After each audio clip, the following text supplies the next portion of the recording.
సిరిసిల్ల జిల్లా ఇల్లంతకుంట మండల కేంద్రంలో అంగరంగ వైభవంగా శ్రీ గంగాధర క్షేత్రంలో వైభవంగా శివాలయంలో పూజలు జరుగుతున్నాయి. ఈ రోజు శివరాత్రి కావడంతో బారులు తీరిన జనం అంగరంగ వైభవంగా స్వామివారి కళ్యాణం, అభిషేకం, పంచామృత స్థానం వంటి కార్యక్రమాలు జరుగుతున్నాయి. ఈ కార్యక్రమంలో నలుమూలల నుంచి పెద్ద ఎత్తున భక్తులు వచ్చి మొక్కులు తీర్చుకున్నారు.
గంగాధర స్వామి భగవానికి ఇల్లంతకుంట మండల కేంద్రంలో శ్రీ గంగాధర స్వామి గంగాధర క్షేత్రం విశేషం ఏమిటంటే ఇక్కడ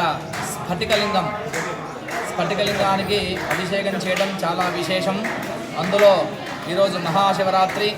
ఈ మహాశివరాత్రి పురస్కరించుకొని అష్టయామ పూజ అని చెప్పి ఉదయం 6 గంటల నుంచి 9 గంటలకి ఒక యామము, 9 గంటల నుంచి 12 గంటలకు ఒక యామము, 12 నుండి మధ్యాహ్నం 3 గంటలకు ఒక యామము, 3 నుంచి 6 గంటలకు ఒక యామము, ఇలా పగటి కాలంలో 4 యామాలు, రాత్రి కాలంలో 4 యామాలను కలిపి అష్టయామ పూజ అంటారు. ఈ మహాశివరాత్రి నాడు అష్టయామ పూజ చేయడం చాలా విశేషము.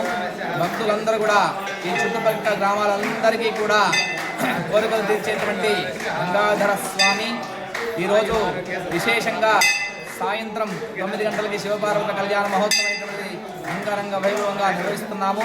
అందరూ కూడా ఈ స్ఫటికలింగానికి అభిషేకం చేయడం వల్ల విశేషమైనటువంటి ఫలితం వస్తుంది. గంగాధర స్వామి భగవానికి జై. భవంతు. నమః పార్వతీ పతయే. హర హర మహాదేవ హర.